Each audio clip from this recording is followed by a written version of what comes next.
We're here live in Las Vegas at CES, and today we are thrilled to welcome Andrew Messina, the SVP of Sales of Disney Advertising. With years of experience driving innovation at one of the world's most iconic companies, Andrew has been instrumental at reshaping how brands connect with audiences through storytelling, data, and live events. Andrew, so great to see you. Thanks for having me. Really appreciate it. Absolutely. So, as somebody who sits on top of the advertising organization at Disney, you must have so many different things that you have to balance, just because the company has so many assets. And I'm sure that you guys work with the biggest advertisers that want to leverage those assets to drive their brand. Yeah. What are the top priorities for you heading into 2025 in terms of the assets that are most in demand by your advertising community? I mean, for us, primarily, we have a lot of assets, like you said, but it's really streaming and sports. Live sports is huge for us. We were talking earlier, you talk about the sports. We have the Orange Bowl tonight in Miami. Tomorrow night we have the Cotton Bowl. Monday we have the wild card game in the NFL. So we have a ton of live sports that we can look at. And then, coming up in March, we have the Oscars, but we also have a ton when it comes to streaming. When you look at Hulu, Disney Plus, there's a lot of hype behind that. We continue to invest in the content there. So we have a lot to offer our clients. So sports and streaming kind of offer two different approaches for advertisers, because of course, sports is unlike almost anything else on television because it's live. It's one of the last bastions of live television, along with live award shows, as you mentioned. Mm-hmm. And obviously the benefit of brands advertising during live sporting events is they really can tap into the second screen experience and community, and it's really of the moment, where obviously streaming is time shifted. Yep. When you talk to brands about those two archetypes of assets, how do you position it to them differently based upon how they're each unique? Well, I mean, first of all, live sports, let's just take Monday Night Football, for example. We've had a phenomenal season. We just signed another deal with them. We have a Super Bowl coming up in 2027 in LA. It's the first Super Bowl we're going to have on ABC in 20 years. But we're innovative on Monday. It's not just like we used to have ABC Monday Night Football. We have the Manning cast on Monday night. I love that. So it's so cool. And so they bring, and he brings in Bill Belichick and different talent. So it's not just a regular Monday Night Football telecast with Joe Buck and Troy Aikman. We have to make sure that we're doing different things to really appeal to different audiences and younger audiences. So that's the linear part of it. On the streaming side, you can also watch. We have as a tile on Disney Plus. We announced on December 4th that ESPN is on there. So there's just it's not just the game, it's the game around the game. So you can constantly get highlights. And, speaking of socially, right, which is a big buzzword, socially, you can see there's a lot of social buzz around Monday Night Football, not just during the game, before, after, and during. Yeah, I mean, the NFL has continued to just maintain its role as like the driver of culture and live viewing in America amongst both males and female viewers. A lot of people don't realize how big the NFL is at aggregating female eyeballs as well. Correct. Yeah. Well, I mean, you bring that up, and of course, you can't bring up the NFL and females without the Taylor Swift effect, right? I mean, I have 4 kids, 3 of them are daughters, and my 16-year-old specifically watches. They're now watching a lot. They like football. I'm a Giants fan, so we're not that happy this year. But Taylor Swift has really made a difference on the female base. We had the chief marketing officer of the Kansas City Chiefs on the podcast a couple months ago, and she was talking about how you balance that, because obviously the Kansas City Chiefs are a professional football team and there's a lot of distraction, but at the same time, it's bringing so many new people into the fold. It's broadening the horizon of the NFL. And I think that's a great thing. It reminds me of Tim Tebow when he came in the NFL, and he was a devout Christian. He brought a whole new community in, and it's great when you can, expend an audience through different passion points. Right. I mean, I think the best thing for the NFL and college football for us is the NFL and live sports, specifically those two, bring in huge audiences. Yeah. But then when you marry that with streaming, you can actually target it. Yeah, I was going to ask you about that. It's more targeted. Yeah. So and that's changed, because obviously advertising on television used to be cookie cutter, 18 to 49 demographics, and now we're in a world of addressability. So what is Disney's offerings when it comes to addressability, leveraging first-party data to be super targeted and ultimately drive better performance and ROI from advertising over streaming? Right. I mean, so right now we feel like we're best in class. We just had our tech and data showcase. We're continually innovating. When you look at the segments, audience segments, we have over 1,800 audience segments that we can deliver. So if you need to deliver a specific person, an auto intender whose lease is just coming up, we can deliver that person through Experian data. So there's just a lot of different ways that we can reach the consumer for an auto or any category for that matter. But the most important thing for us is, there's the upper funnel, which is obviously linear, and then there's the lower funnel, which is the targeting, which you were talking about. It's a good combination that you need. You can't just have one or the other, because if you're just sometimes when you're looking at addressable only, you're targeting the same person all the time. You need to make sure that you're targeting different people. And speaking of targeting different people, and you briefly mentioned this earlier, but people are consuming sports. They're consuming entertainment differently, especially Gen Z. Yep. They're on their phone. They're consuming sports through highlights and Yep. quick form, snackable content, Yep. etc. How are you leveraging your social media ecosystem to gain additional reach for advertisers? Right. Well, most of our sports, they all have their own social handles. But you mentioned, we talked about women before, but even specifically women's sports, Disney advertising sales, and ESPN, we're the leader in delivering women's sports. And you couldn't last year look at any sports without talking about Caitlin Clark and Yeah, what she she was did huge. in Iowa. I went to the final game with LSU.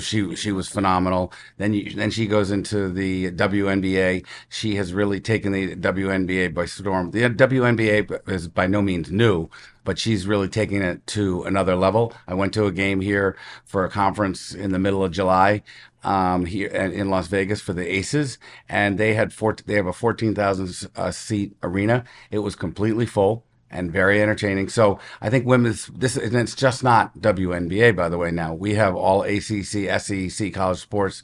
So volleyball has taken off, lacrosse has taken off. So it gives advertisers and our consumers an opportunity to reach some of those smaller people that they may not have reached. Because look, there's people that want to reach volleyball players, or people that are watching volleyball, or people who are watching softball, or people who are watching lacrosse. Yeah, for sure. So we're heading into 2025. There Hmm. is, depending upon who you talk to, Yep. you'll hear widely differentiated views of the economy, the state of the markets overall. We have a new administration coming in. Hmm. On one hand, you see consumers that have rising debt and credit card load. On the other hand, the stock market is at all-time highs. What are you hearing from advertisers heading into 2025 in terms of their confidence in the economy and their ability to continue to spend on advertising at levels that we've seen over the last couple of years? Well, from my perspective at Disney Advertising Sales, as we discussed before, we have a very good hand. Hmm. When you talk about having ESPN, ABC, Hulu's 15 years old, ABC's 73 years old, then you have Freeform, FX, Nat Geo, and everything in between. We feel like if a lot of our partners right now, they are looking for fewer, bigger, better partnerships. So if you're going to look for fewer, bigger, better, really Disney Advertising Sales is the place you're going to go, because if you're depending on what you're looking for, we have what you're looking for. If you're looking for live sports and you're just looking to deliver there, we've got it. If you're looking for women's sports, we've got it. If you're looking for great content, because this is the other thing, we have really Bob Iger and team, they've made a significant investment on all of our entertainment programming. We just picked up another live event a couple months ago where we have the Grammys starting in 2027. So now in the first quarter of 2027, we're going to have the national championship. We're going to have the Super Bowl in LA. We're going to have the Grammys, and we're going to have the Oscars. So that's a pretty massive stacked first quarter. And then you look at fourth quarter of every year, we have, Ryan Seacrest Yeah. leading on, which is the top entertainment show, followed by, massive college football ratings across the SEC and ACC. And then our Monday Night Football that is, does very well as well. And then all of our primetime programming, just to mention a few, like Dancing with the Stars, Bachelor, those type of things. So we feel like if you need to reach consumers, we have the way you're going to be able to reach them. Now, I imagine that when a brand comes to you, they're not just writing you a check and saying, get me X amount of impressions. They all want to do custom things that Yep. integrate their brand into your content. Yep. What are some of the interesting ways you've been able to activate on behalf of brands that go beyond them just doing a traditional media buy. Okay. Yeah, no, I mean that's the great thing about us, I oversee, as we talked about, the entire brand sales team. So what our team does is we make sure we go in, and my job is to go around the country and meet with CMOs and CEOs and even the CFOs, because the CFOs Sure. write the check. Playing an increasingly big Yeah, role. exactly. The CFOs are more important. Is to sit there and not only hear what they have to say. It's really the agency. You come from an agency background. The agencies, and my initial job out of college was from an agency. Agencies are still very pivotal in the organization, but it's more and more important. And I learned this when I was in LA, when I for 5 years, because I've been at Disney for a while. When I was there for 5 years, spending a lot of time with the clients, that the relationships really matter. So Yeah. you need to listen to what their needs are. So building the relationships is a key component for us at Disney, and for our team. And just as an example, we have many successful examples of things that we've done. But obviously, when you have a successful campaign, it's like we did something for Hyundai and we launched their Tucson for them a handful of years ago. And we married some of our content with some of their creative, and we used ESPN, we used The Bachelor, we used GMA, we did all these things. They had record sales for the Tucson. What did that do for us? They came back the next year and said, "Okay, this was fantastic. What can you do next?" We said, "Well, actually, Disney's turning 100, and we had D100. They were our main sponsor for Disney 100. They came all in. They gave us a huge percentage of their budget, and we did something that's never been done before. We married our content and their content and their creative in an Oscar spot that was a 60 that ran exclusively in the Oscars. And then we also created with the Disney Imagineers, we created a Disney Platinum 100 vehicle, Ioniq 5. And they sold those at different dealers That's a very year cool. later. And I can pretty much confidently say that that'll be one of those things that might never be done before. Like if you look in the wheels, there's a hidden Mickey in the interior. There's different things, and you can imagine at Disney, there's people that love that kind of stuff. So it was just, and so Hyundai was thrilled to see, those type of things to get approved. They need to go up through the CEO and CFO. So Yeah. that's just one of the many examples that we have. Kind of. Yeah. So you'd mentioned how you spend your time traveling a lot, meeting with CMOs, et cetera. And I believe sales is a lost art in a lot of ways, especially now in a world where, we manage a fairly big sales team at Suzy. And when you sell software, a lot of times it can come down to just, oh, I'm going to email people a million times. And when you're selling to big enterprises, you need to build relationships, you need to understand their business. What advice do you have for our younger listeners that want to get into the world of sales in terms of some of the skills that they should be honing at the earlier stages of their career so they can one day end up in a seat like yours, sitting on top of an advertising organization at Disney? One of the most important things to me, and it kind of there was a little bit of a hiccup with the pandemic, Yeah. is in person. Yeah. Couldn't agree more. I feel like that is something that and I have 4 kids, like I said, 3 are out of college, and I said, get in front of people. Yes. Okay. Face to face is critical. It's very important for you to spend time with the people, because that's how you develop a relationship. And also what I did is, like, I had a few people, I'm sure you did as well in your career, who helped you along. I didn't, I navigated my way. I mentioned that I was in LA for 5 years. LA kind of really changed my trajectory in my career because I spent so much, it was during the dot-com boom. I met so many clients.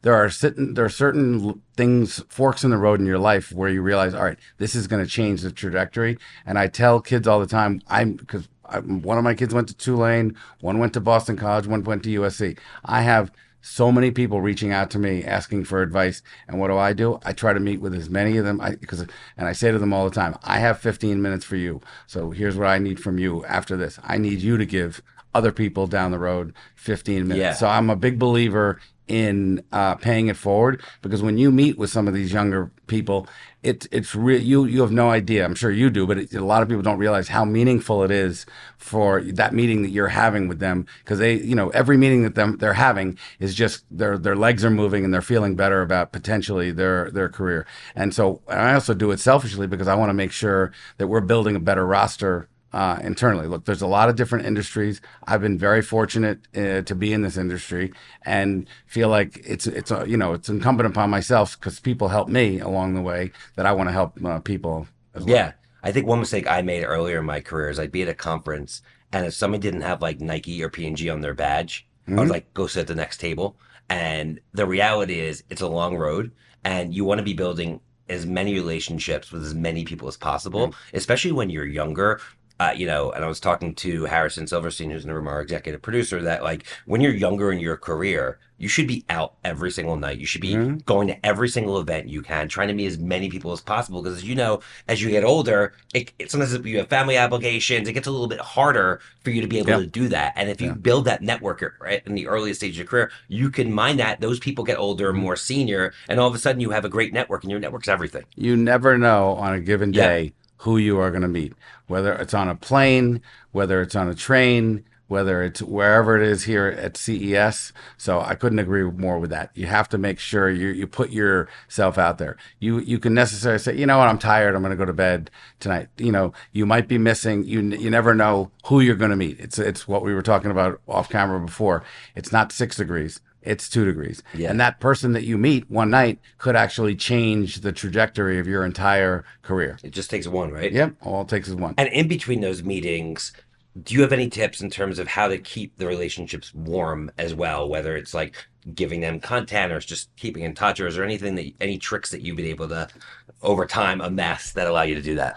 I really feel like it's really important to gain their trust. Yeah. And so I'm a big person about just being real and genuinely friends. Yeah. With people. So a lot of the senior leaders that I'm friends with, the CMOs at different organizations, I truly am. If I like somebody, I'm going to invest the time, and I truly believe a real relationship.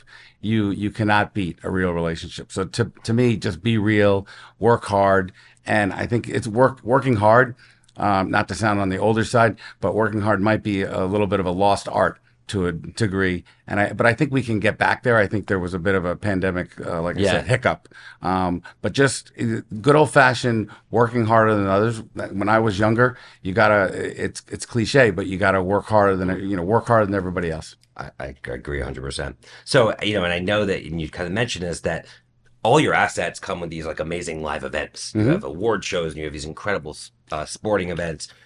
Are you leveraging those events as part of your sales approach, like in terms of hospitality and things like that? And also, do you have on-site activations as part of what you're offering to advertisers? Sure. Tomorrow I'm going to the Goodyear Cotton Bowl because obviously Goodyear is going to be there. Yeah. But there's also a host of other clients they're going to be there.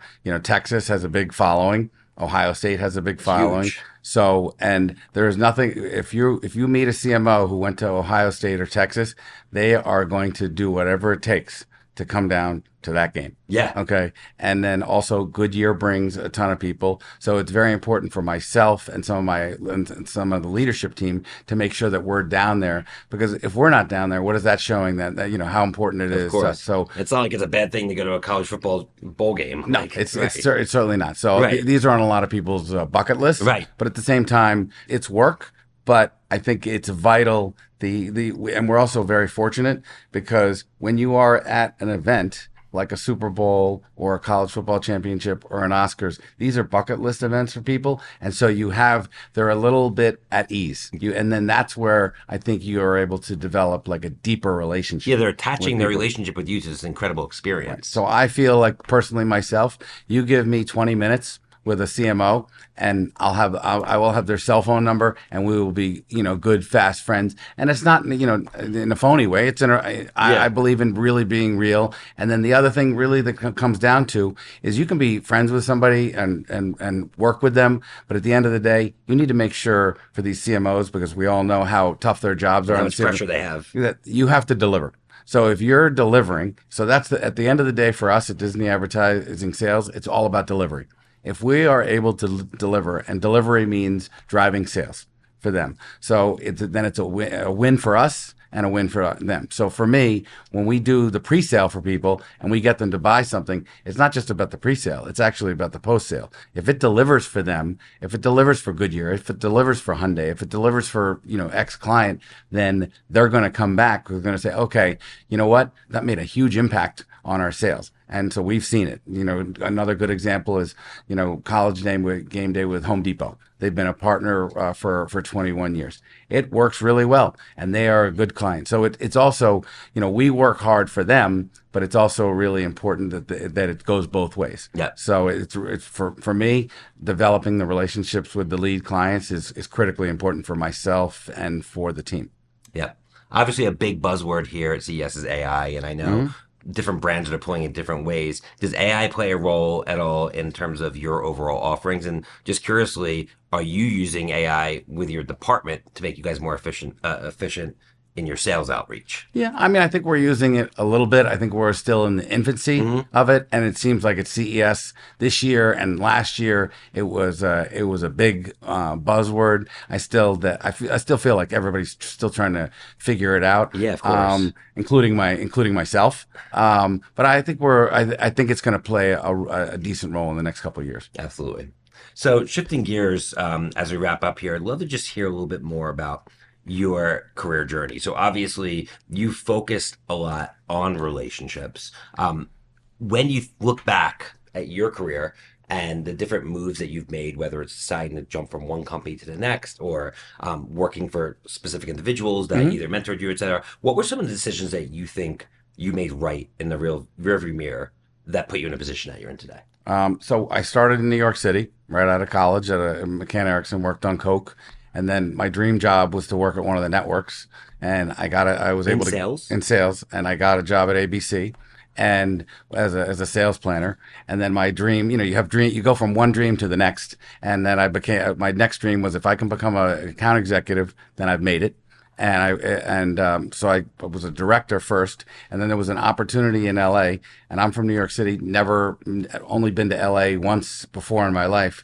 And my wife and my wife was pregnant with twins, and we made the decision. There was an account executive role for a great guy who was running the LA office, John Sadler, to work with him. And I took that shot. That was probably a huge pivotal decision in my career. So to get out of your comfort zone and actually move across country when you're about to have, twins and change your entire life. Decision. It's huge. And I mentioned before, it was during the dot-com boom. So that just all of a sudden we were inundated with just people coming to talk to, because I was not just selling, prime time. I was selling sports. I was selling news. So we were selling everything, and it just ballooned into an unbelievable opportunity. And that opportunity, I was going to spend 2 years in LA. That was, you have goals, and then come back to New York. It ended up being 5 years, and then at 5 years they asked me to come back as a VP in New York, and I'm like, I don't know if I want to do this, because we were so happy, and it ended up being the best decision we made to go back to New York. So, you have to make these tough decisions. It's important for your personal, because, it impacts your family, but these personal decisions, make a huge impact on business. So that was probably the most pivotal moment. And, I want to mention also, because it's been terrible, because I have one daughter in LA. Yeah. I have my in-laws are in LA. I have a lot of friends. It's been a tough week in LA. So, my thoughts go out to all those people, because it's been, as it's a great city. It really so is. All my, thoughts and prayers go out to Thanks them. for saying that. Yeah. When you look at young people that you're trying to hire, and build your team, because obviously greatness is an agency of others, you're not going to do it on your own. What are some of the traits when they walk in their room where you're like, they're going to make it, they're going to be good at what they do in the world of relationship building and sales? I think for me, it's a lot of it is because it's hard when a 22-year-old comes into your office, and they're trying to pitch you on something. And I think to me, there's a bit of a gut feeling with people. And by the way, sometimes you're going to be wrong. Sometimes you're going to be right. But first and foremost, I think it comes back to being driven. And I also think I've seen it before. It may sound a little trite, but, dress. If they come in, sloppy, and they got to be on time. There's little things to me that matter, but at the same time, I think the most important thing is just you can get a sense of their work ethic. Is important. I think the reason that I don't think dress sounds trite is because there's an old saying like, how you do one thing is how you do everything. Right. So if you're very detail oriented in terms of how you take care of yourself, how you write emails, you're not putting typos, Yep. then you're probably diligent in everything else. Right. So they're basically signals that spill over into all other aspects of your life, which is why it matters. And I think that's changed with a lot of executives just in general. A lot of people aren't wearing ties anymore. But I think to me, you're exactly right on the dress. But to me, just showing up on time, and you mentioned the resume, you'd be surprised at like typos. And a typo is a big deal because it's not that, there's spell check, there's all these different things. So you should be able to figure that out. Yeah, totally. Yeah, well, it's been a great discussion. As somebody who spent his whole career in sales, I really have a lot of admiration for your career and what you've built. So thanks for taking time out of your busy schedule today. To wrap up our podcast, we normally ask our guests if there is a mantra or saying that comes to mind that has defined their professional journey. Does anything come to mind for you? I mean, I think for me is just show up and give somebody 15 minutes. I try to give everybody time because I think it's important because with giving somebody, like I said before, giving somebody 15 minutes could actually change their life. Yeah. So I am just like a big believer in don't tell, everybody's too busy. We're all too busy. We don't have any time.